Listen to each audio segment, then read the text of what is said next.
Holy Spirit, 2 ang sugatan. Roadside bombing sa Afghanistan, 1 patay, 15 ang sugatan.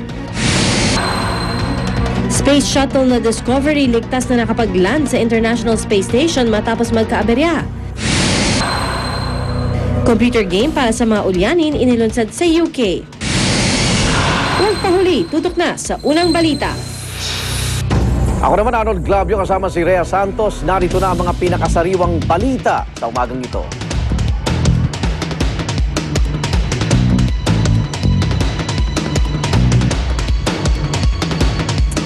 Dalawang lalaki kritikal ang kondisyon matapos pagbabarilin sa barangay Holy Spirit, Quezon City. Hinala ng mga otoridad, may kinalaman ng krimen sa iligal na droga.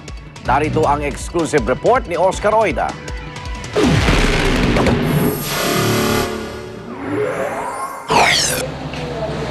Busbusan ang pag-iimbestiga ng QCPD Station 6 sa nangyaring pamamaril sa may Garcia Heights, Barangay Holy Spirit, Quezon City, mag-aalas 12 ng hating gabi.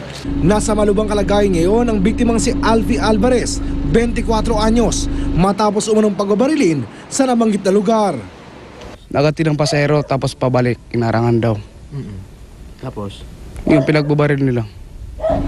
Bukod kay Alvarez, agaw buhay din ngayon ang 28 anyos sa si Tony Fe Enosillas matapos na aksidenteng tamaan ng mga bala habang nagbabantay ng tindahan. Kasi yung babae, tamingin pa dun. Bumaril pa, yung tumama sa tindahan. So tinamaan? Oo. So parang kumbaga nadamay lang? Oo. Madalas bang dito? Madalas bang kanya pamamaril dito sa lugar? Oo. Ay, hindi. Araw-araw lang eh. Araw-araw meron yan? Oo, doon matatangi, may binaril eh. Oo. Ano doon dahilan yan? Ewan ko, baka away nila eh. Ayon sa mga pulis, bago ipinasok ng operating room si Alvarez, nabanggit pa nito kung sino ang salarin. Ang bumaril daw sa kanya, nakilala niya sa muka at ang pangalan lang daw yung alias Boy Muslim. Ayon sa mga taga rito, di na raw bago sa kanila ang mga pangyayaring katulad nito. Madalas daw talaga nagkakabarilan sa kanilang lugar. Suspetsya naman ng mga pulis, may kinalaman ito sa droga. Actually kasi yung area na yan maraming lumalabas na na droga. Maaring pinagmulan niya yung droga, alitan sa droga. Ito unang balita sa Quezon City. Oscar Oida reporting. Rescue operation para sa 3 magkakapatid na nahulog sa basement ng isang building na puno po ng tubig sa Escolta, pahirapan pa rin. At para sa detalye, may live report si Tricia Zafra. Tricia.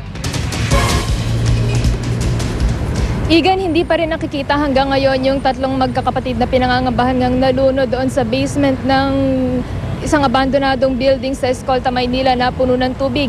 Sa mga oras na ito, isang bumbero na lang yung natitirang naghihigop ng tubig doon dahil naubusan na ng krudo yung mga truck ng bumbero ng mga volunteers na naghigop pa mula kagabi.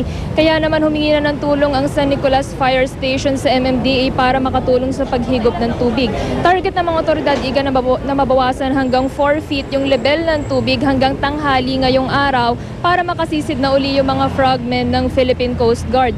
Samantala, umaasa pa rin ang ina ng magkakapatid na makikita pa ang mga ito. Nawala ang 3, Igan, 1:00 ng hapon itong Miyerkules matapos mahulog ang isa sa mga ito at sundan ng 2 pa niyang kapatid para hanapin.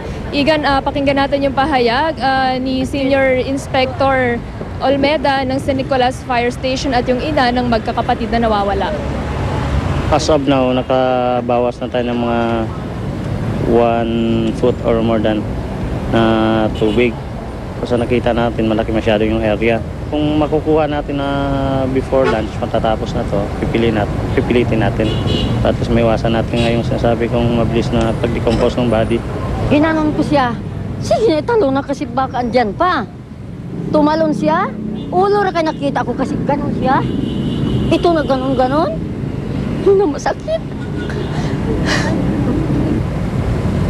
Higan, sa mga oras na ito, hinihintay na lamang ng mga taga San Nicolas Fire Station yun ngang ipinangakong gamit ng MMDA para makapagpatuloy na sila sa paghihigop ng tubig at umabot sila sa target nilang 4 feet na water clearance hanggang tanghali ngayong araw. Igan? Maraming salamat, Tricia Zafra, gulat live mula sa Maynila. Nabalot naman ang makapal na usok ang Branch 86 ng Quezon City Regional Trial Court kanina. Yan po ay matapos masunog ang refrigerator at water dispenser dahil sa umano'y short circuit. Hindi naman kumalat pa ang apoy dahil mabilis na nagresponde ang mga bumbero.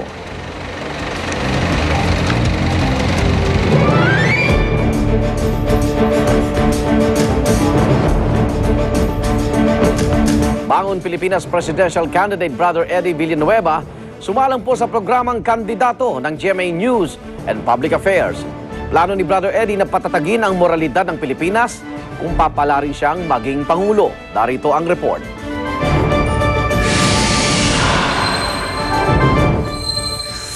Pagtatayo ng tinatawag na moral leadership sa lahat ng opisina at through transparency of all transactions ng government. Yan daw ang kauna-unahang gagawin ni Bangon Pilipinas Presidential Candidate Brother Eddie Villanueva kapag naduklok siya bilang Pangulo. Bahagi raw ng plano niya para labanan ng korupsyon ang pagrepaso sa Office of the Ombudsman. Isa sa mungkahin niyo rin, nakita namin yung palakasin yung Ombudsman, no? Gawin silang parang anti-corruption czar. Wala ba silang silbi ngayon? Alam mo, history reveals, I'm sorry to say, ang Ombudsman, ayokong sakta ng sino man, no? Inutil ang Ombudsman. Kasi hawak sa leeg ng appointing power.